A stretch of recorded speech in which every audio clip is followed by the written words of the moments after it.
Bov Nation, was the offensive line any better yesterday in their victory against the North Dakota State Bison? We're going to dive into taking a deeper look at the offensive line, along with going through some of my general stock up, stock down for players, units, coaching staff, all of that following last night's game. Hope you guys are having a wonderful day. Hope you guys enjoyed watching the game yesterday. And just like I've said in some of the games that we watched last year, we might have different expectations than how the game unfolds. But nonetheless, I hope you're able to put those aside and just enjoy what is going on, at least for a brief moment.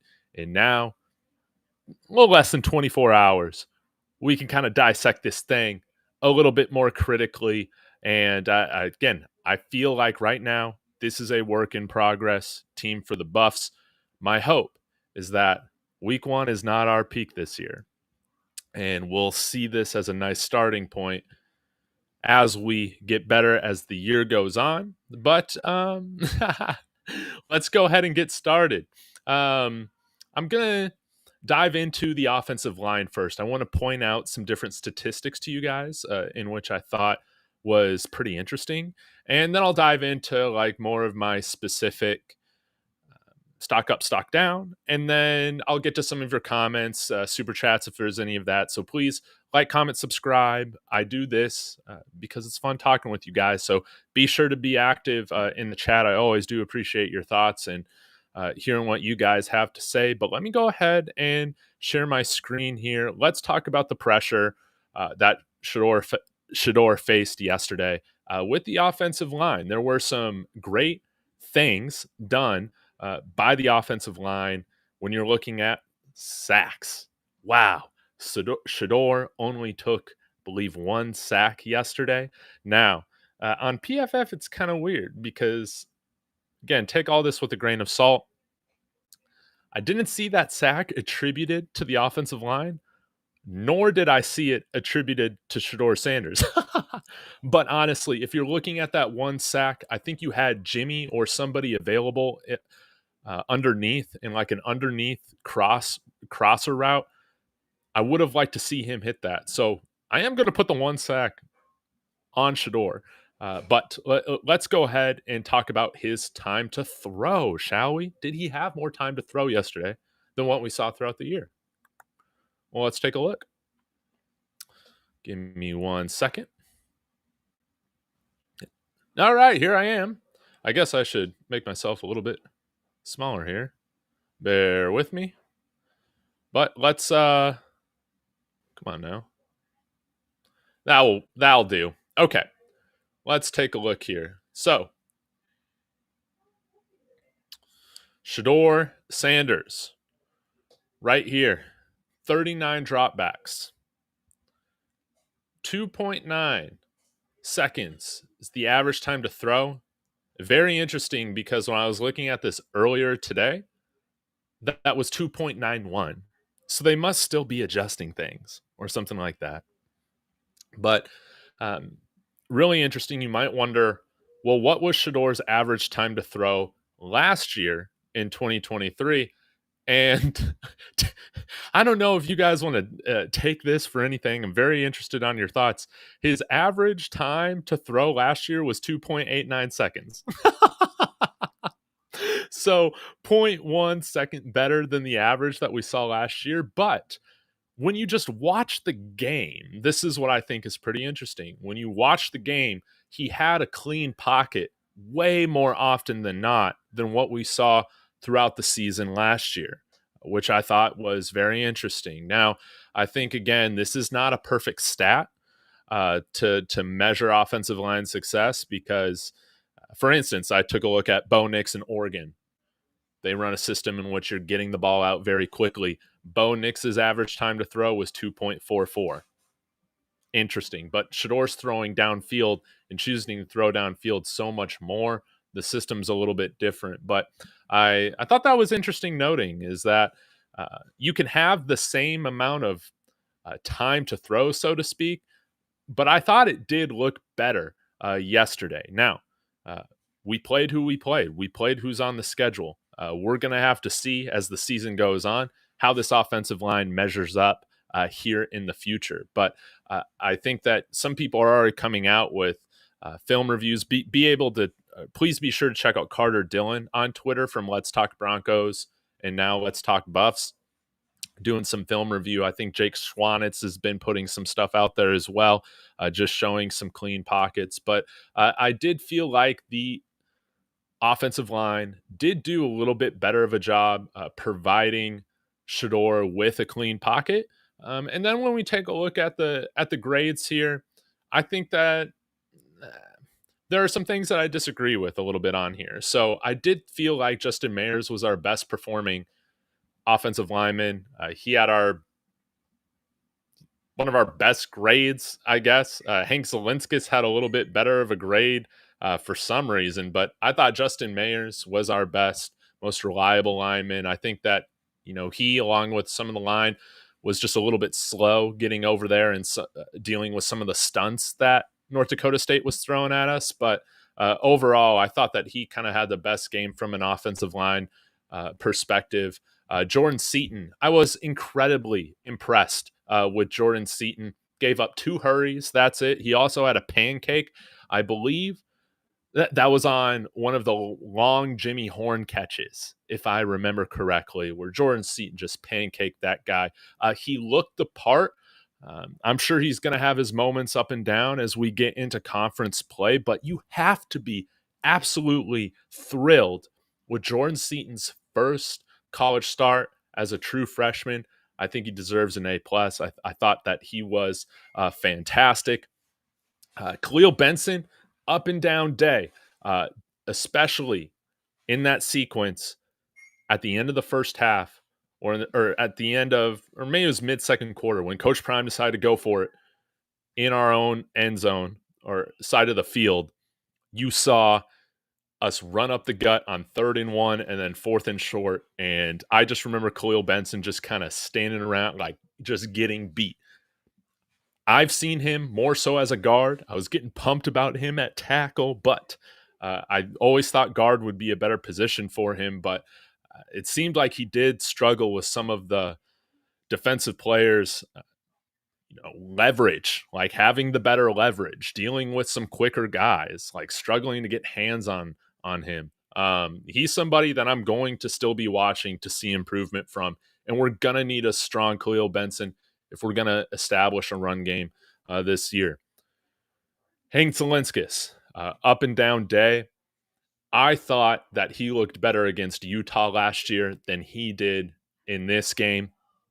And I think the grades might even reflect that. So, again, week 1, I'm expecting this unit to get better as time goes on. I think we have a good, competent coach in Coach Loldholt, and it's up, in my opinion, for the coaching staff to be a little bit patient, allowing these guys to gel. I do think Khalil Benson and Justin Mayers are substantial upgrades at the guard position from where we were at last year. Now we just got to give this thing a little bit of time. Let's see what the coaching can do. Let's see what Phil Loldholt can do with these guys. So that's a little bit of my stock up, stock down. Tyler Brown, I thought that he was okay. I still need to watch the replay, but I think that this grade kind of reflects how I feel. I thought he was fine in pass protection, totally fine in pass protection. You're wanting to see more out of him in the run game for sure, as you are with the entire unit. We should have been getting more of a push in the run game. It's encouraging the fact that I think we had 17 or 18 attempted rushes, so that doesn't include Shedeur's rushes. That's about 30% of our offensive snaps yesterday, maybe a little bit. Yeah, I think we had, 57 total offensive snap plays. So something around 30%. We need to get these guys in a groove, especially before we get into conference play. That's how I feel about that. Now, let's see here. I guess I can get into some of my stock up, stock down. Let's start with the defense, shall we? Let's talk about Levante Bentley. Again, I thought that he was fantastic yesterday. Had some great blitzes. He had a sack in the second half. I thought that he was phenomenal, and really happy to see him coming along well in the linebacker room. Somebody I think that uh, most of us, including myself, were overlooking when we were bringing in guys like Nakai Hill-Green or Jalen Wester. Now, I do want to see more of those guys if we're going to stick in. I forgot to put Bentley's name on here, but if we're going to stick in the linebacker room, I think, again, stock down right now, sadly. It's got to be Trevor Woods. I think with that weight put on, he did lose a little bit of what made him special, which was his speed. And I think he did struggle covering those running backs a little bit yesterday. We'll have to see. I think we need to be a little bit patient. Again, I don't want to start subbing guys in or out here just yet, but he is somebody that I'm very interested in seeing what more of Nakai Hill-Green can do. I think he had 8 snaps and 2 tackles on those 8 snaps. Very interested to see what he can do along with Jalen Wester, especially when we're going to be dealing with a ton of running quarterbacks in the Big 12, a ton of running quarterbacks. So this isn't the last time that we're going to have to deal with tough read options and dual threat quarterbacks.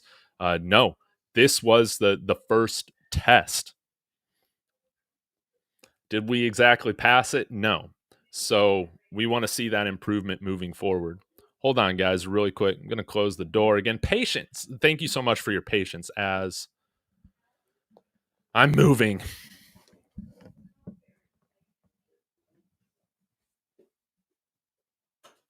All right.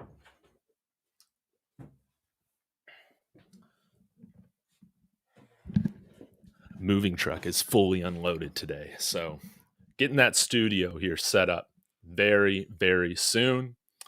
Let's continue on. There are a few more guys that I wanted to just shout out, and then some position groups. Of course, stock up, Travis Hunter, 3 touchdowns, 1 million receiving yards, made some plays on defense as well. He is making a prime case to be a Heisman finalist, if not a Heisman winner, if he keeps this up.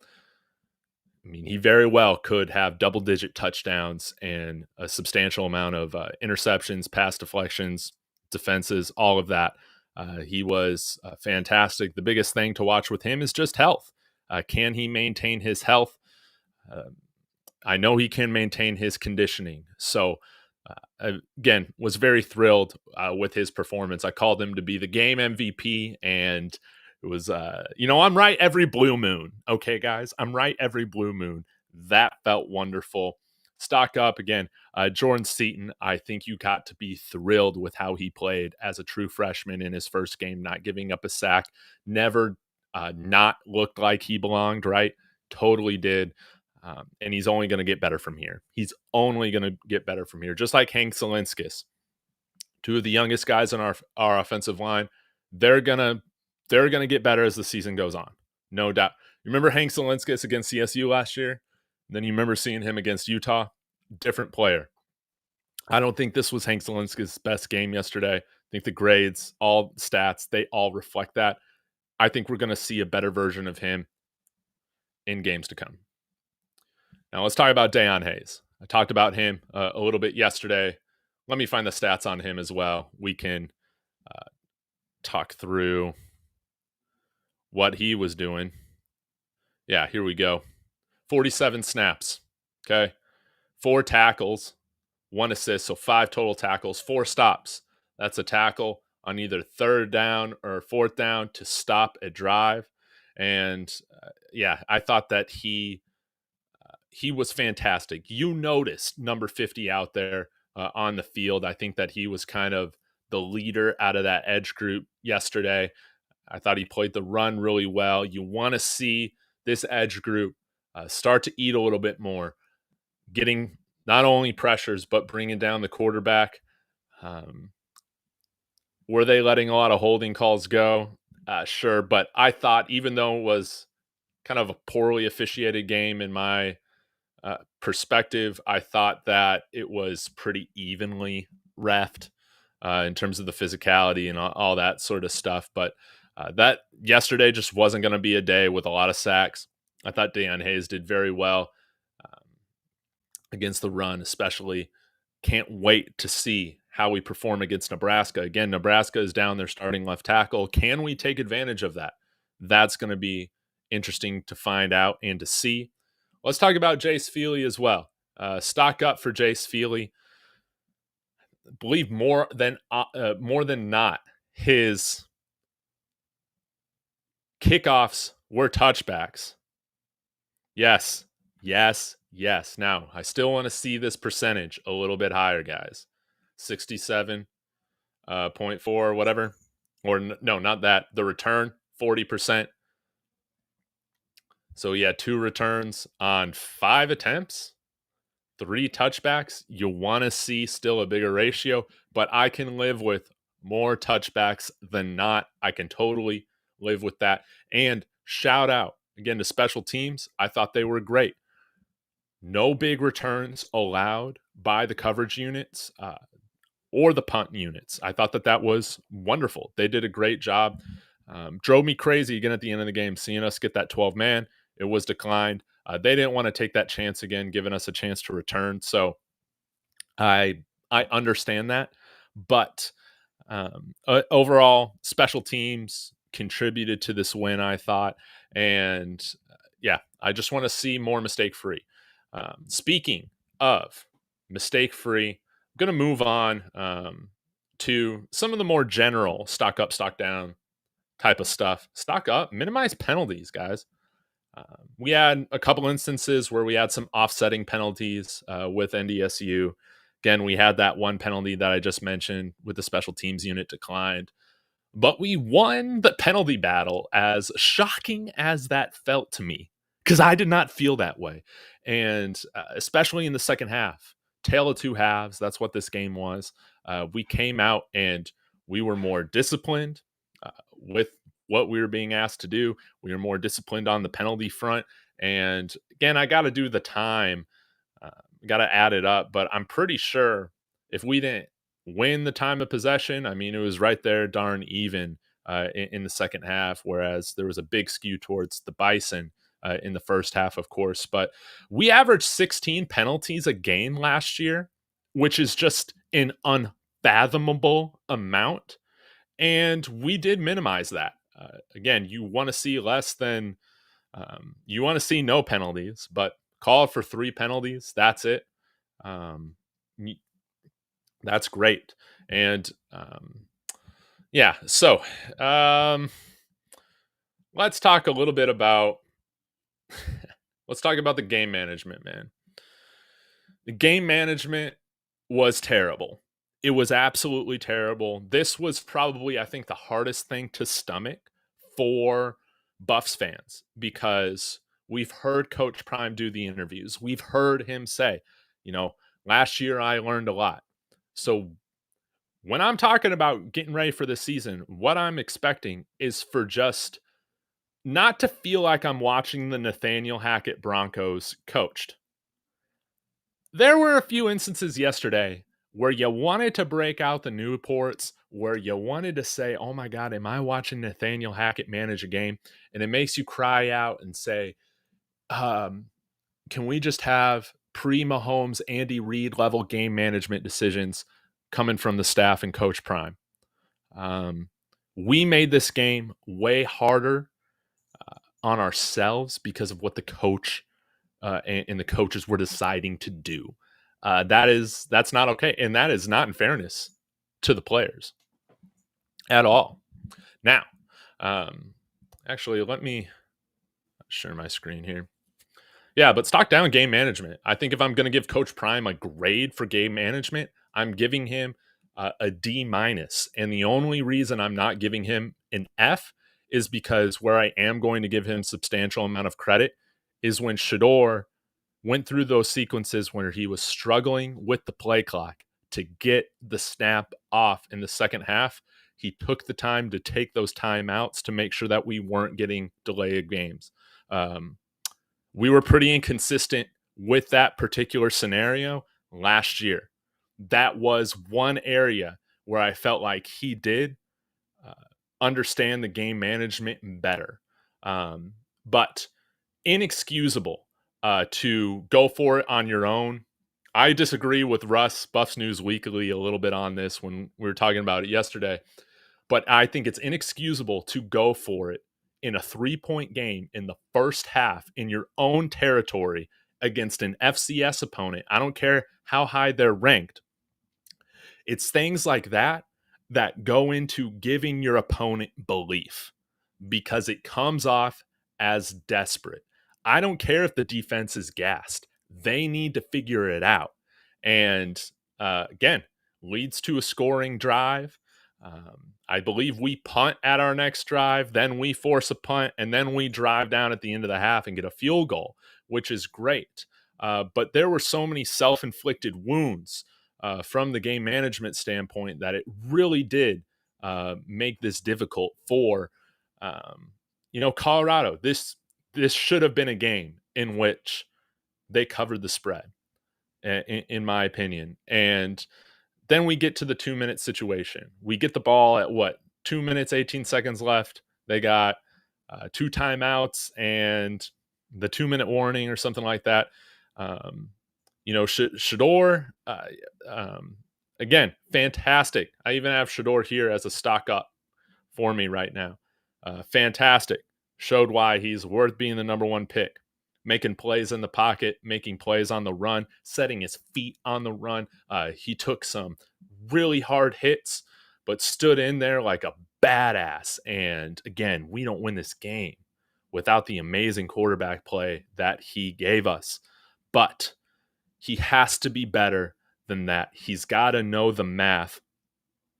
And when he was saying, well, I chose to throw because cover 0, all this stuff, they're playing cover 0 because North Dakota State knows the math, man. If you run it one more time, if you need that stuff, it's over. And the coaching staff needs to know it too. We should be kneeing the ball. We should not have even been in a position where Shedeur has the ability to audible outside of that. It was mind-blowing. So maybe a D+ or a D- is even a little bit generous. I think that was the most disheartening thing. And I don't feel like I feel like in the press conference, Coach Prime is fine with that.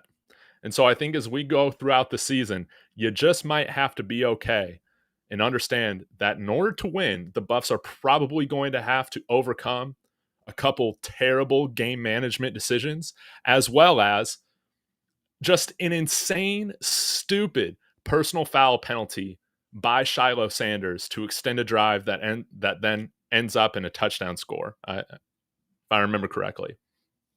He's one of our veteran leaders, one of the oldest players on the team. He needs to start being held accountable for he very well could have been ejected with how up and down these targeting calls have been in college football over the last few years. He puts his entire team at jeopardy coming in with those late hits. And that is something that, again, we only had 3 penalties. 2 of them on that drive. I think we had that late hit from Shiloh. We had Deion Hayes lining up in the neutral zone. I don't know. It didn't really look like offsides to me, but I haven't watched the replay yet. That is stuff easily correctable. It was a storyline last year. When is that going to change? And soon after the bye week, we saw it not change, and I think a lot of us gave up hope. I still believe that this stuff can change. We have, in my opinion, a more competent coaching staff.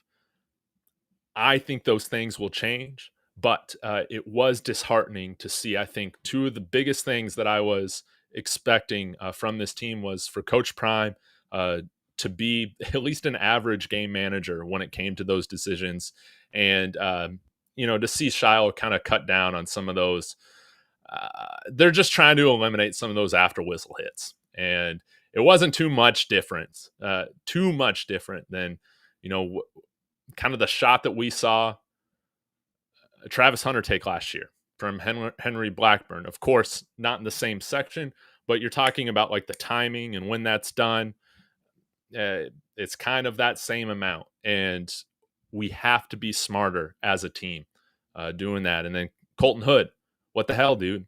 Bat that ball down at the end. So this is still an undisciplined football team that I think showed some positives in getting better because we didn't have the false starts. We didn't have guys lining up with um, too many guys on the line, or all that stuff, guys not being eligible. There were so many procedural penalties that we had throughout the season last year that I felt like we really cut down on those in this game, and I think that's a very positive sign. But uh, again, stock up for Shedeur Sanders, but we have to give our team better opportunities at the end of these games by putting them in positions to win, by just doing the Ask Madden stuff, man. That was totally ridiculous of how that game finished. Again, almost made me want to bust open the Newports. I'm hoping, and at this point, I've seen this go on with multiple coordinators on both sides now under Coach Prime at CU. He's the one constant in these game management decisions. I'm gonna call on the staff to be a little bit more vocal with him about some of these things. And I know some guys in the NFL, they have game management guys that help them out, that run the statistics, that let them know like what the percentages are, or should you be doing this? Like, it's okay to ask for help, but I think the Sanders, Deion Sanders, he's an aggressive guy, and he's always going to be aggressive if he has the choice. I just want to see that be a little bit more controlled in when he chooses to do that, because I do think that it fell into the advantage of our opponents a little bit more often than what we'd want to see. So I think that I had a couple more like stock ups on here. Stock up pass blocking, I thought was great. I thought they did a good job. Run blocking, you want to see more penetration. You want to see them moving the line backwards. I'm not going to, I just feel like this offensive line is going to get better as the year goes on. This is the first week. You wanted to see them do it better against North Dakota State, but hey, we still made more good plays than bad. And again, if you've been following this team for 20 years, okay, guys, we got all the time to just be upset about this, that, and the other. Enjoy the game. Enjoy when we get a win. No doubt about it. Chidozie Nwankwo was another player that I wanted to point out. I believe he had a sack. Looks solid against the run defense. And again, I do want to give credit. I think it's so funny how the narrative shifts sometimes. I hear a lot of, well, the run defense was better, but they were having to sell out, to stop them, which I don't disagree with. I think that it was very clear that the emphasis from Robert Livingston and the staff was to stop the run. But now, Buffs fans, sometimes I always see the goalpost changing. Now they didn't stop the run good enough. It's like they didn't stop it in the way that you would want to see it, where we were loading up to stop the run last year and still getting absolutely thrashed. I think we held them to under 4 yards a carry. I think it was something, 3.2, 3.5, something like that.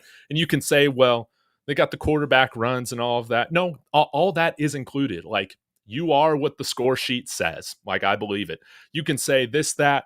We were this close away from being a 6-win team. No, we played like a 4-8 team last year. We played in which we won by 5 points yesterday. I think that's pretty indicative of our performance, the score sheet and the stats, all of that. So at the end of the day, you want to see us give up less than 150 rushing yards, but we were not being absolutely just thrashed and gassed like we were at different points during the season. I think there is some positives with the defensive line, but we're going to need a better performance out of them next week against Nebraska, no doubt. And I have felt this way last year. I feel the same way going into this Nebraska game. Travis Hunter, again, I don't understand how you can overlook your opponent coming in here when that program, NDSU, is as decorated as they are over the last 15 years. But he even said it, I'm paraphrasing, but it's like, hey, we really needed to lock in the second half and kind of take them a little bit more seriously. You're not going to have that issue going into Lincoln. I would imagine that line at -7 in favor of Nebraska is going to be closer to 10 points probably by when next weekend rolls around, depending on how they perform this weekend. I mean, they could look really bad too, right? So what's great about the CU Nebraska games is that we're usually always pretty evenly matched because we both haven't been very good. But I'm expecting next week to be a very big test, and I think they are going to come in locked in and focused. This is a big time opponent that they're going to be dogs to uh, from the Vegas perspective, and I want to see them play dialed in, focused, with the chip on their shoulder from the first snap. So Chidoze, he's going to be one of the guys leading the group and being a disruptor on that defensive line. That's what I want to see. So thank you guys for listening. I'll get to some of your comments here for the next 10 minutes, and then I got to wrap things up. Appreciate you guys as always, and for sticking with me again. Thrilled the Buffs are off to a 1-0 start, but obviously still a lot of work to do. But there's still some good things to take away from yesterday, no doubt. All right.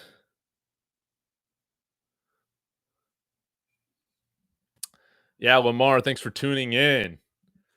Prime's tendency to abandon the run after 2 attempts will be the death of that line. Shedeur got hit several times last night trying to force throws. And yeah, I think total CU allowed 18 pressures.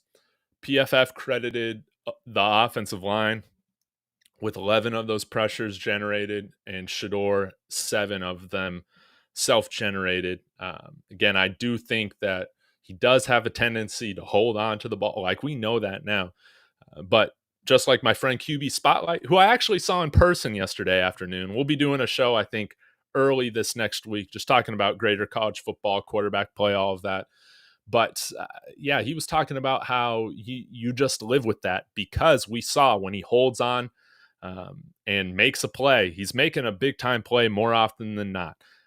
You're seeing those big time plays to Jimmy Horn. Oh, how could I forget Jimmy Horn? Stock up Jimmy Horn. Where am I? I think because I led the post game with him, but 200 yards essentially, leading receiver, making his case to be an NFL draft pick. Like, no doubt.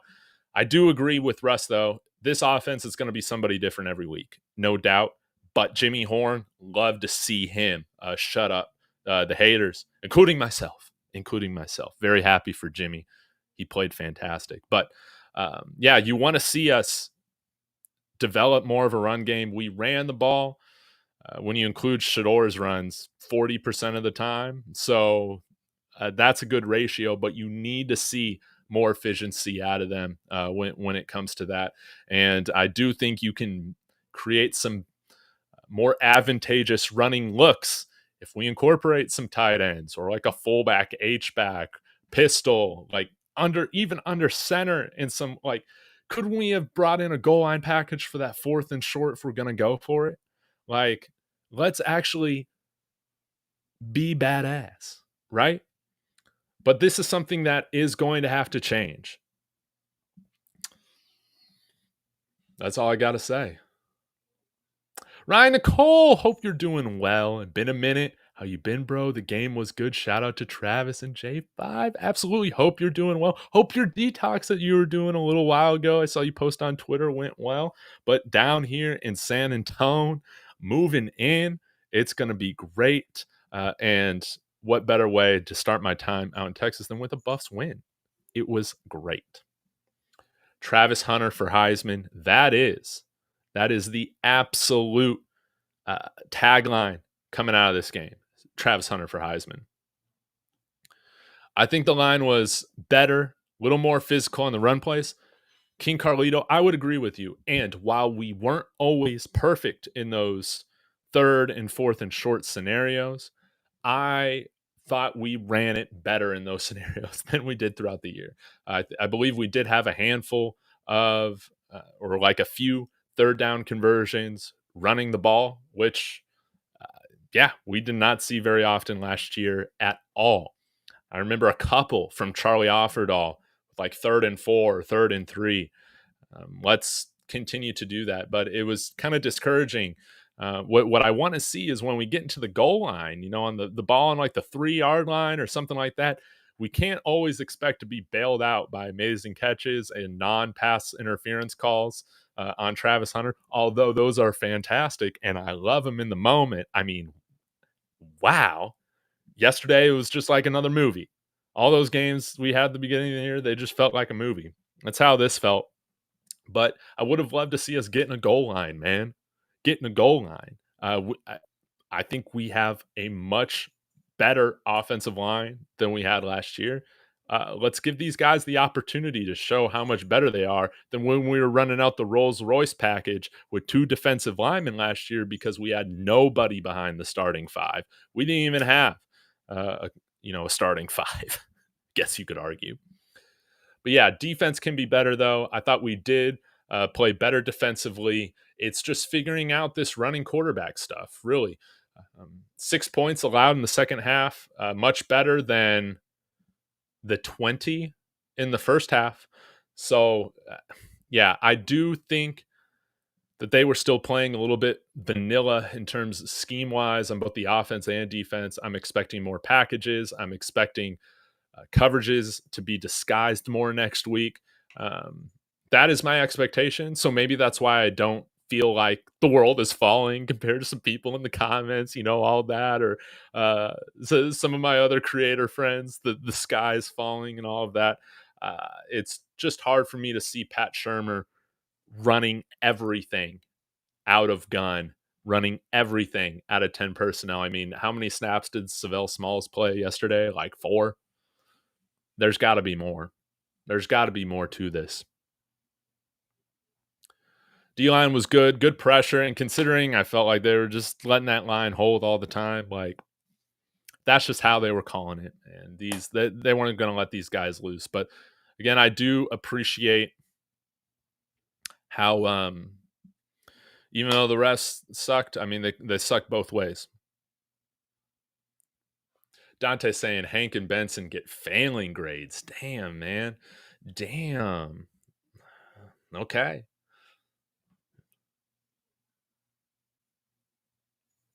Yeah, this is a good one, Lamar. Each time Shedeur got hit, never came from the blitz. They all came from simulated pressures. Yeah, like these delayed stunts, Then we would see like a guy blitz or whatever, maybe after a split second or so, not initially off the line.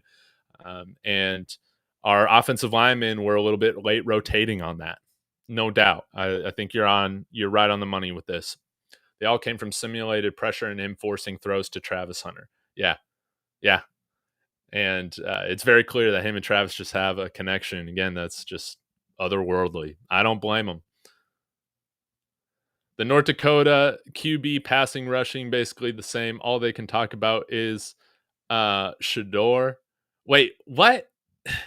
What, Mike? The North Dakota quarterback passing rushing was basically the same. All they can talk about is Shedeur. Oh, are you just talking about how the media? Yeah, no North Dakota State quarterback for Heisman. Any of that talk? Again, the difference where they're not basically the same is one came out a total loser, and it wasn't Shedeur Sanders, baby. Yeah, it was. Yeah. Yeah.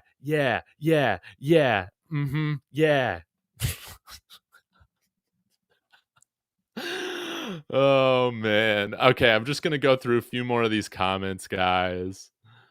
Hank got bullied. We'll see him be better. Dante liked Riley better than Silman Craig. Yeah, I think Riley did an okay job filling in for Cameron Silman Craig, but again, we only saw maybe 1 or 2 drives from Cameron Silman Craig before he went out with his concussion. So it's kind of hard to judge a little bit just because I feel like the defense was still trying to find their groove as well. But yeah, we'll have to see. I think Riley's going to get plenty of playing time next week, and he might be starting next week if Silman Craig don't rush back from a concussion now. Come on now. Don't do that, but I want to see him play. Hopefully 9 days is enough. Let's see here. Yes. Demis- Demistocles G. I got receipts telling people not to sleep on Jimmy. Post them, put them on Twitter, tag me. I'll retweet you. You deserve all the credit. Have your moment. Jacqueline Franco. This is another great one. I believe 35 has to start and Nakai Hill Green. Yeah, 35 BJ Green. I love me some BJ Green. I thought he had a pretty good game for us. I think Sam Okunloa got the start for him, but I think we saw, again, I need to watch the replay, so a lot of this is off just what I thought I was seeing, 24 hours ago or so. But I felt like I saw BJ Green play more in the second half. Correlation with just playing better defense in general, quite possibly. I would like to see more BJ Green, all conference level player, in my opinion. So we need to reevaluate Hank, rotate other guy. Man. To be honest, I don't even want to see Akiri Walker. If you guys think Hank Zielinskis is small, I don't even want to see him. But what we'll have to see. We'll have to see. I want to give him some time. Again, I thought his game against Utah, a better opponent, what we saw better play from him. Dante thinks BJ Green needs more snaps. Bentley, Nakai Hill Green. That should be the combination. I'd love to see Nakai Hill Green. Again, two solo tackles on his 8 snaps. Crazy efficiency. Let's see some more of that. Bentley won his D patch last night. Who else was wearing a dog patch? I didn't even notice. Gearhead coming in here. We still can't seem to keep a quarterback under 70% completion percentage. Their quarterback finished at 82%. Man, this felt like the Stanford game in so many more ways than one, except we came out with the victory, which was great. But yeah, I think, again, my expectation is next week going into Lincoln, we will make things more difficult for Dylan Raiola. But just like against Stanford, it was a cakewalk for that quarterback once they started passing the ball. To me, it's hard to understand. Maybe you do mix in some more zone coverages. But I felt like he was getting easy stuff. But I'll leave it to the football, the true film gurus to break it down on how we defend against those things. But to me, it doesn't seem like they're doing anything otherworldly to rack up the yards on us. They were just playing very disciplined football. They were well coached. North Dakota State has all my respect. Best team of 5'9" white guys I've ever seen in my entire life. Anquan Barnes was hurt yesterday, Dante. Thank you for bringing that up. I saw him. Well, that's my assumption, is that he's hurt because he wasn't dressed for the game. He was just like in his jersey, no pads on the sideline. There was nothing wrong with going for it. In the fourth, Dante says, can't go for 2 yards and 2 plays against NDSU. Again, I just don't see what I feel like there's a way. I don't see what the big payoff is.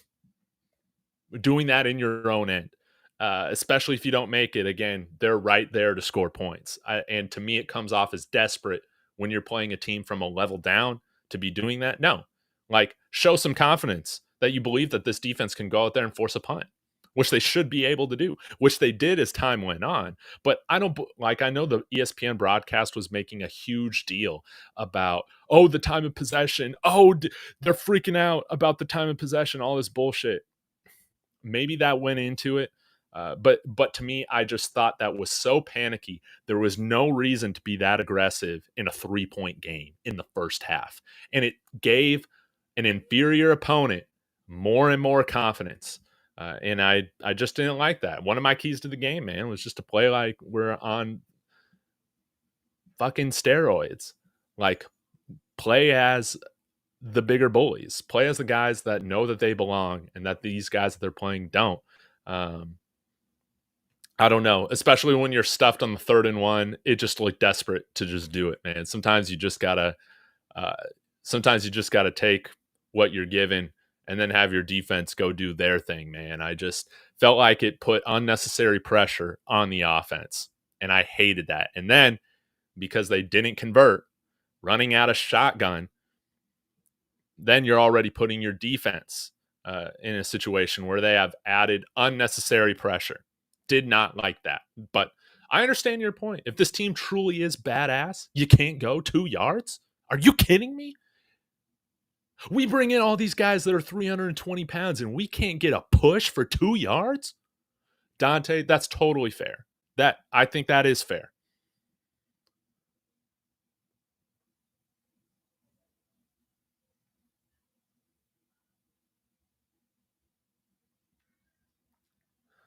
All right. Going through some more comments here. Again, thank you guys so much for joining me, especially on a Friday.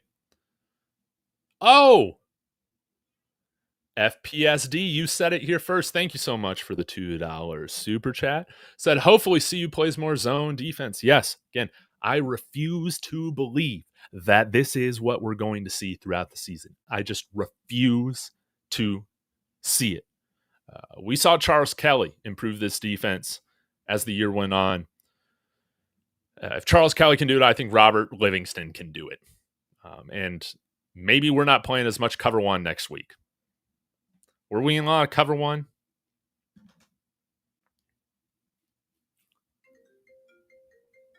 Oh, sorry, Phil. Getting a call. Gonna have to call my friend back later. Living the RV local life. Carlos, Renee, thank you for always sticking with me. We had enough rah YouTubers. I like Dave's approach. I appreciate it. I try and mix up the perspective. Again, I think that you can enjoy the football season, enjoy the wins, have a lot of fun with it, and also leave room for recognizing that there's some stuff here going on that needs to change, right? It's got to change. But I appreciate the kind words. This whole thing is just a lot of fun. But guys, what I'll say, man, if you're not enjoying the ride, man, what are you doing this for? This needs to be fun. But there's no harm in just calling out how you see it. And I'm just calling it how I see it. Yes. Mixie Phil X. We held North Dakota State to 6 points in the second half. Why is this getting overlooked? Because it is not panicky, right? We played so much better collectively in the second half than the first half. I think the game management is what made it put a big damper on the second half. Man, it was just like, what the hell, right? But you're right. The defense played so much better in the second half, and I thought we played clean football. Again, guys, we averaged, you forget with where we were at last year, we averaged 16 penalties as a unit, as a whole team together last year. We had 3 penalties accepted against us this game. That might be the lowest in Coach Prime's tenure here at CU so far. So there are some positive signs that we can take from this. Can we put together a full 4 quarters of solid football? Another storyline coming over into the 2024 season. We got 10 more games to find out if we can do that. But I would much rather be a team that's playing their best ball in the second half than the first half, like North Dakota State. And it was their penalties, and it was them crumbling under the pressure, which I think was the difference. Like that delay of game, right? At the end of the fourth quarter, close to the end of the fourth quarter. But I guess you could also argue they're 4 yards away from winning. I don't really make too much of that defense. CU just wanted to keep everything in front of them, burn clock. Colton Hood, you gotta knock that down. What the hell are you doing? But there's a lot to correct, and thankfully we have 9 days to correct some of these things before we go into Lincoln. Yeah, we had no spy. That would have been a cool time to see Jalen Wester out there. And maybe that's somebody that we throw out there more when we're facing some of these running quarterbacks, especially in the Big 12. This isn't going to be the last time we deal with a quarterback that's a total pain in the ass like this. No.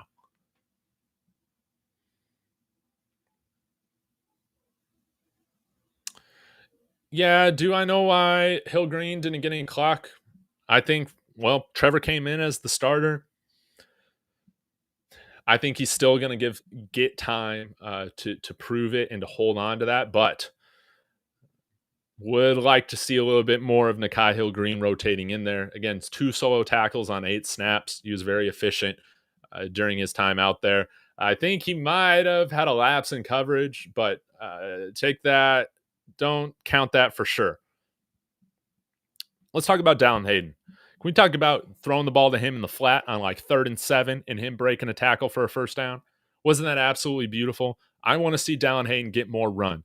You're absolutely right. Allow a running back to really get in a groove. I thought Charlie Offerdahl looked good on some of those other runs as well. But Dallin Hayden, I feel like he's got the best upside.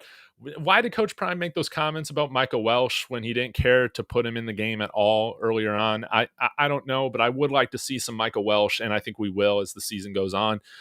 But Dallin Hayden showed that game, that big game breaking play ability with those broken tackles. I want to see him get more of an opportunity to get in a groove.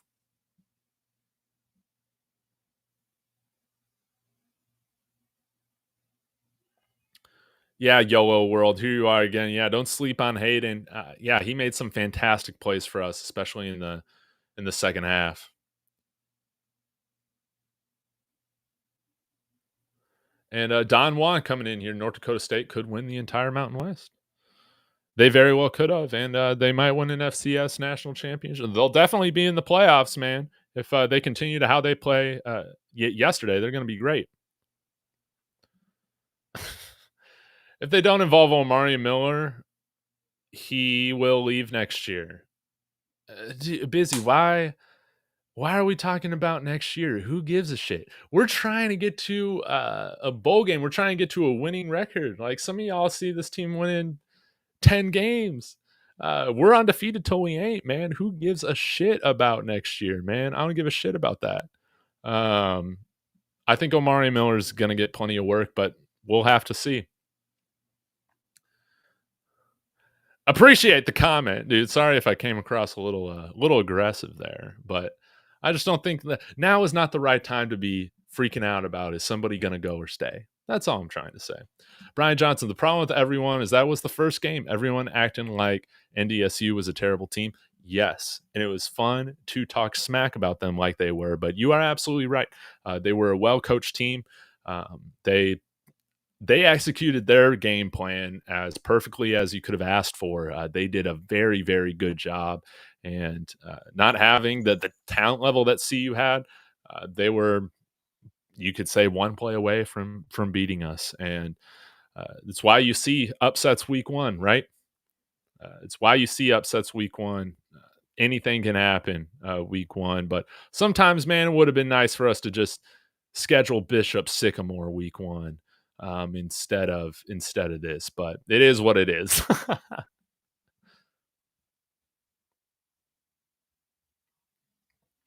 Yeah, in JJ Stoller, this is totally true. Dave, the Shiloh late hit, the Deion offsides, the interception off the foot in the end zone. Those are 3 key plays. Without those plays, it's a blowout.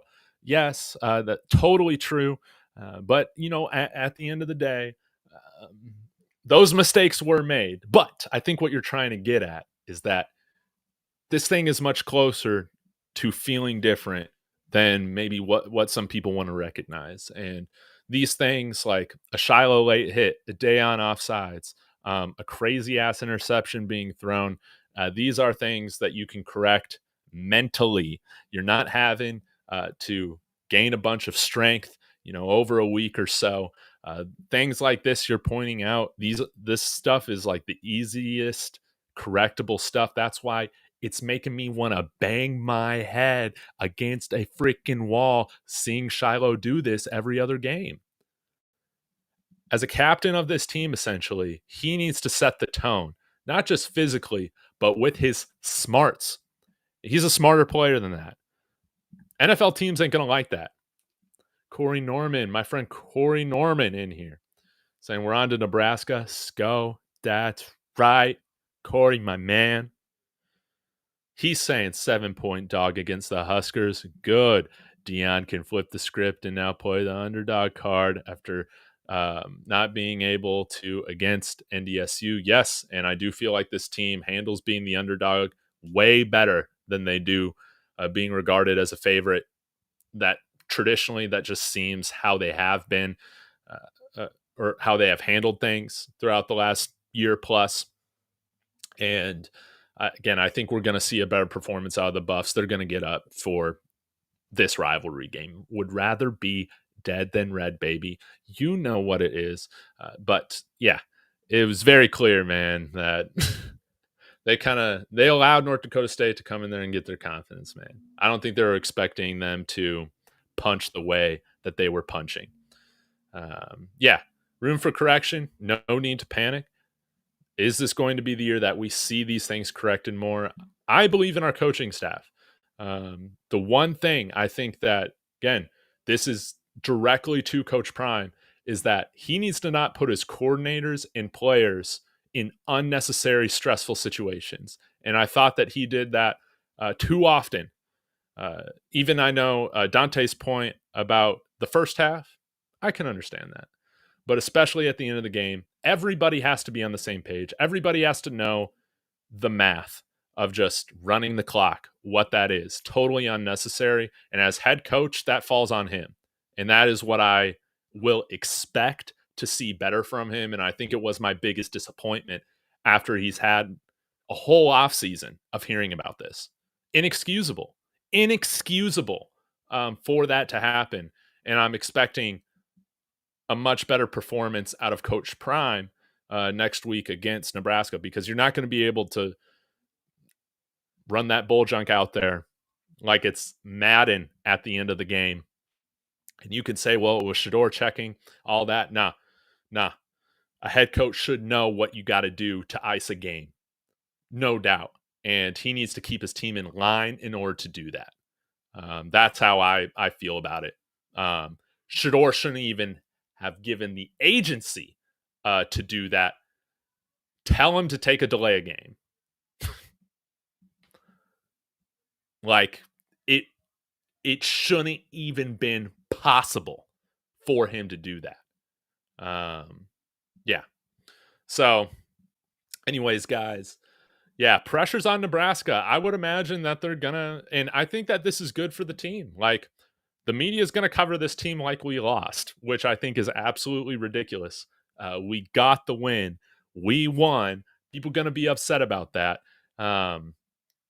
But they're going to be covering us like we lost this week. We didn't lose good enough. We didn't defend the run good enough. We didn't, do this and that good enough. And I think that's going to serve us well going into this game against Nebraska. And I would imagine that Vegas is going to increase this spread past 7 points, no doubt. And again, I've just always felt we've played better in the role reversal.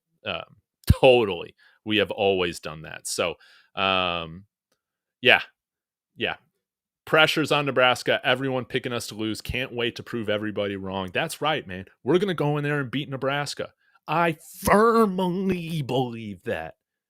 Even though we didn't play perfectly yesterday. No, we're going to go in there and beat Nebraska. We're going to do it. I'm going to go on Corn Crazed on Wednesday night, and I'm going to eat a piece of corn, and I'm going to say, we're coming for you. We're coming for you. Your mascot is a piece of corn. It's over.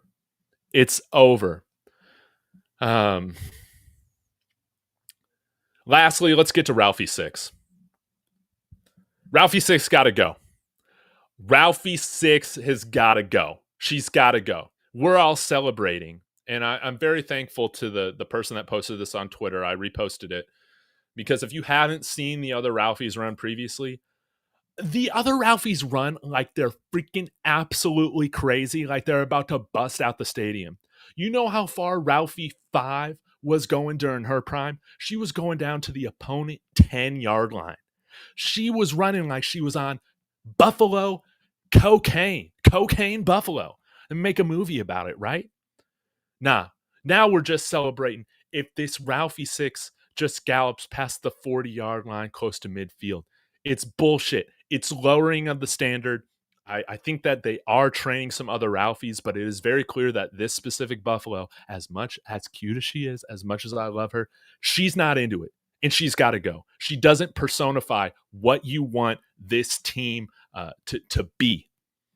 And it pisses me off seeing when we're getting the most exposure our program has ever gotten in my lifetime to see a Buffalo just kind of gallop and trot around there. And we don't have our handlers holding on for dear life, losing their cowboy hats like crazy. I'm offended by it. And it needs to change after this season. This isn't something I'm joking about. I'm dead serious about it because it pisses me off. Cornell, thank you, David, for telling the truth. Everyone making excuses about them throwing. That's basic football. Run the ball. Yes, we don't need to be the smartest man in the room all the time. Just do what you got to do to get the victory.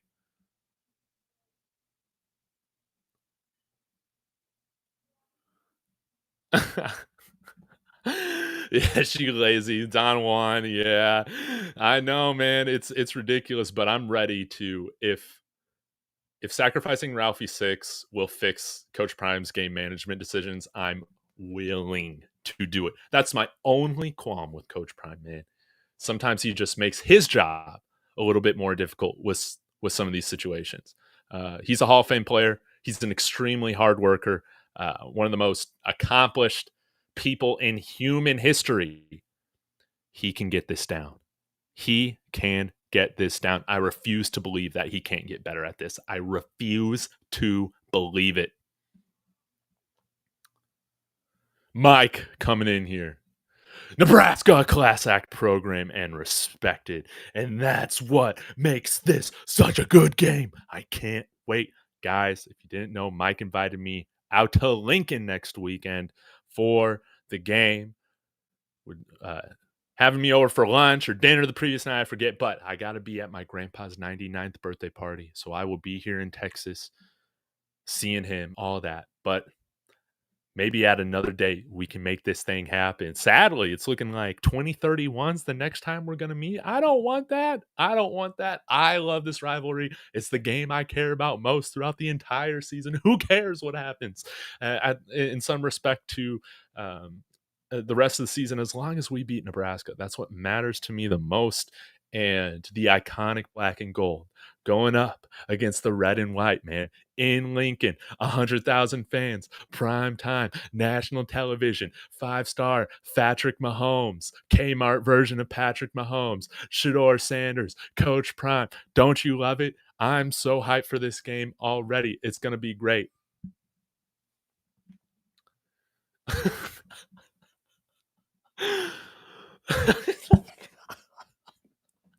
Lamar. So you're saying Ralphie 6 isn't smart, tough, fast, disciplined, and with character? No, man. Yeah, she ain't any of those, man. She's lazy. She's lazy. But at the end of the day, if she ain't feeling it, man, just let her go roam. Just let her live her life out in Longmont or wherever she's at, just peacefully happy. Yeah. Don't turn her into burger meat. I don't eat ever since I was a student at CU. I do not eat bison anymore. I cannot fathom the idea of eating my school's mascot. That's like cannibalism. So don't turn Ralphie 6 into bison burgers, man. That's wrong. That's wrong. Yep, they hyped up NDSU. Next, they hype up Nebraska. It's a show. It's a movie. It's a money fight every week. JJ Stoller, QB1, still not throwing a good go ball. Unnecessary jump ball when the wide receiver beats the DB. I'm going to go and have to look at that. I can't remember too many of the go balls. I feel like all of Shedeur's big throws yesterday were like over the middle on like deep crossers or deep posts. But at the end of the game, those were, I guess, a couple go routes that were underthrown.